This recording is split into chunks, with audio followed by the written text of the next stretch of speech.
Another beautiful day in Cuba. Cafe. Cigar. Nothing can go wrong. What the fuck is that? 2 minutes later. Fuck you, I'm going to Florida! Okay, and so reports are is that they saw the submarine land.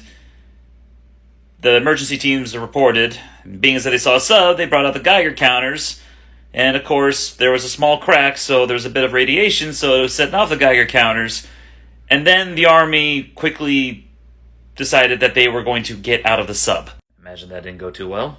To be fair, a United States submarine crashes on the beach, radiation starting to get set off, and all of a sudden a horde of angry, disheveled, smelly men come storming out of there. I mean, what would you think was going to happen?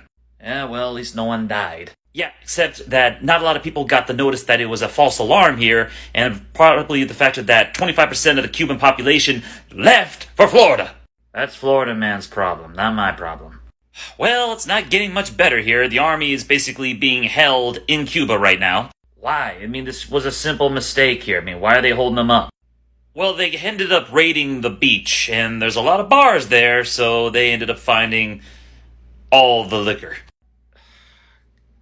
Come on, just a bunch of Army guys partying here? What's so bad about that? That's not the problem, sir. I mean, yes, they were drinking, but come on, this is the Army. They can handle their liquor. The problem is, though, is that when the Cuban police showed up, they tried to get him sobered up here by giving him a bunch of Cuban coffee. Oh, that was a dumb idea. Yeah, they didn't know how potent the shit was, so they drank coffee like normal here, and then they ended up with an entire platoon of Army soldiers wired up on Cuban coffee. What are the damages? Still calculating on that, sir, here, but I do have good news. Please tell me we got the sub back. Well, in all the confusion here, we couldn't get our normal guys to go and recover the sub, so we ended up having to go to drastic measures. How drastic? We may have hired the Cajun Navy. You made sure someone was keeping an eye on that sub, though, right? Oh, yes, sir. There's no chance they're going to be able to make away with that submarine here. They're just going to tow it right back to the swamp where they know where the fuck they're going here. We need to go. 2 days later.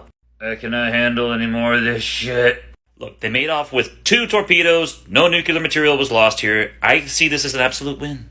No one's where they're supposed to be. Where is there a win in this? Well, there was one. You see, actually in that mix-up with the Marines... The Air Force ended up at the Marine base. The Air Force ended up at the Marine base. Okay, and what happened then? The armored carriers have air conditioning now. Okay, that is good news.